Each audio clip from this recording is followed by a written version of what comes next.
रामायणकालीन ऋषियों के आश्रम जिला महेंद्र चिमिरी भरतपुर ऋषि नाम एवं स्थान महेंद्र चिमिरी भरतपुर अत्रि मुनि सीतामढ़ी हरचौका बाबा सिद्ध बाबा आश्रम सीतामढ़ी छतौड़ा महर्षि वामदेव अमृतधरा मुनि निधान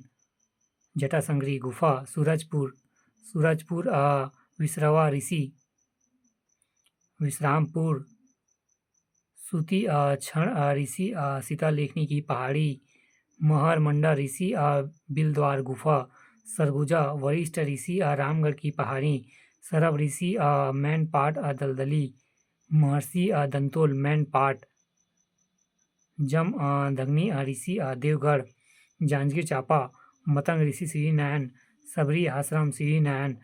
बलौदा बाजार भाटापारा वाल्मीकि ऋषि तुरतुरिया गरियाबंद लोमेश ऋषि राजिम मातंग ऋषि फिंगेश्वर अत्रि ऋषि अमरमरा पांडुका धमतरी सप्त ऋषि सिहावा सप्त ऋषियों के नाम श्रृंगी अगस्त्य गौतम मुकुंद अंगिरा कंक एवं सरभंग ऋषि आश्रम सिहावा अगस्त्य ऋषि हर्री भाटा गौतम ऋषि सिहावा क्षेत्र मुचकंद ऋषि मेचका पहाड़ अंगिरा ऋषि घटुला सिहावा कांकेर कंक ऋषि कांकेर पुलत्स्य ऋषि दुधवा बस्तर मार्कंडी ऋषि पंचासर रामायणकाली ऋषियों के आश्रम यही वाले हैं।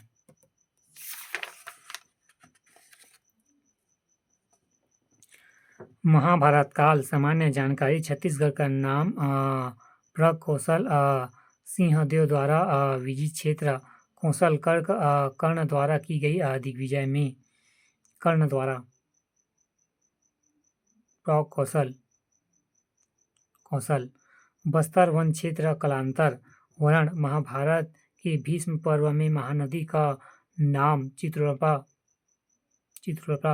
के नाम से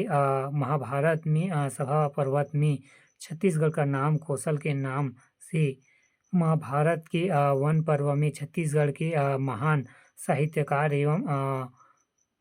पुरातत्व पंडित लोचन प्रसाद पांडे ने महाभारत के वन पर्व में वर्णित ऋषभ तिथि गुंजी नामक स्थान से समीकृत किया है जो वर्तमान में शक्ति जिले में स्थित है। मुकुंदर पांडे छत्तीसगढ़ में मानव की जन्म स्थली कहाँ प्यारेलाल गुप्त रतनपुर के चारों ओर की राजधानी महाभारत कालीन स्थान प्राचीन नाम जिला एवं विशेष पहला रतनपुर मणिपुर रत्नावली पुरी बिलासपुर मोरध्वज उनके पुत्र ताम्रध्वज की राजधानी आरंग भांडेर रायपुर मोरध्वज की कंधा से संबंध तीसरा खल्लारी खल्लवाटिका महासमुंद लक्षगृह भीमखोल एवं भीम के पद चिन्ह चौथा सिरपुर चित्रांगपुर महासमुंद अर्जुन के पुत्र ब्रहुवाहन की राजधानी पांचवा गुंजी दमोदर ऋषभ तीर्थ शक्ति महाभारत के वन पर्व में वर्णित छठवा सरगुजा डंडौर सरगुजा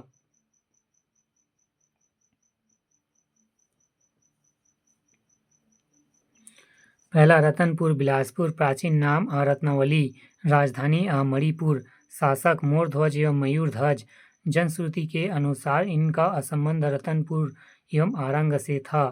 पुत्र ताम्रध्वज एवं धीरध्वज विशेष मोरध्वज एवं ताम्रध्वज ने महाभारत युद्ध में भाग लिया था।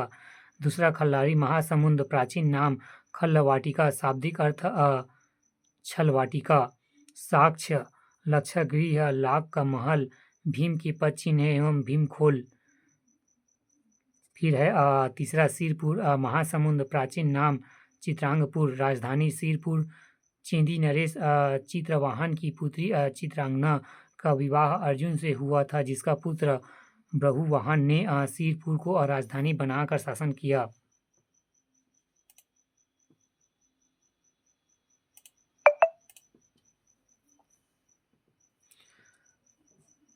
चौथा गुंजी दामोदर आसक्ति प्राचीन नाम ऋषभ तीर्थ जानकारी महाभारत के वन पर्व में समीकृत महाभारत में वर्णित ऋषभ तीर्थ नामक स्थान से द्वारा पंडित रोचन प्रसाद पांडे। पांचवा आरंग रायपुर प्राचीन नाम भांडेर राजधानी परिवर्तन रतनपुर से आरंग शासक राजा मोरध्वज एवं मयूरध्वज पुत्र ताम्रध्वज एवं धीरध्वज संबंध जनश्रुति के अनुसार राजा मोरध्वज का संबंध रतनपुर एवं आरंग से है।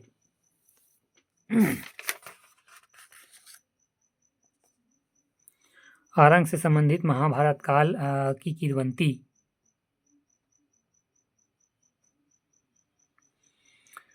महाभारत युद्ध के समाप्ति के पश्चात श्री कृष्ण जी के कहने पर पांडवों द्वारा अश्वमेध यज्ञ का आयोजन किया गया। यज्ञ के पश्चात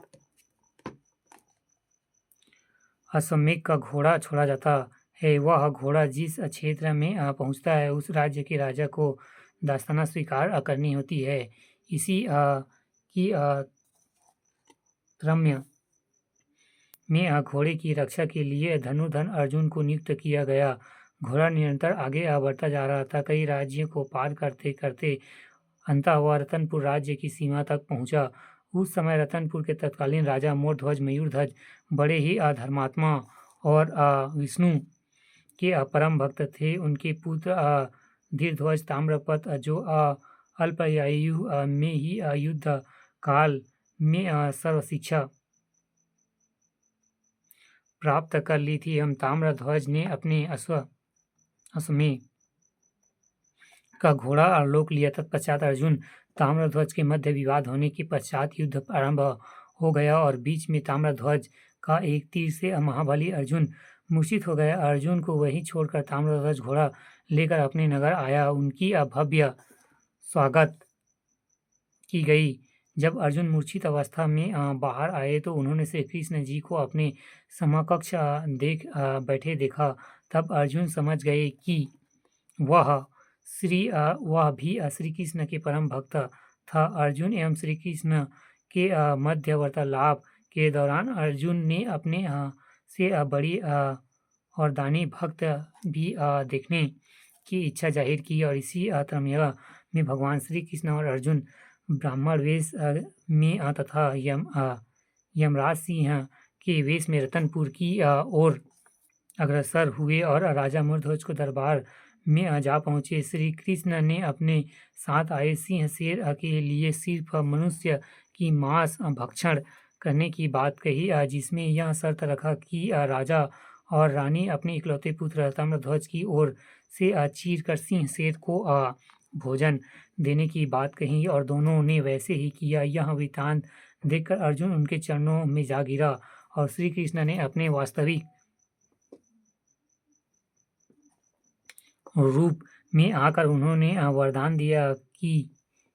रानी के समकक्ष उनका पुत्र जीवित अवस्था में खड़ा होगा। इस किंवदंती अनुसार आर्य के अंग चीरने के कारण इस क्षेत्र का नाम आरंग पड़ा।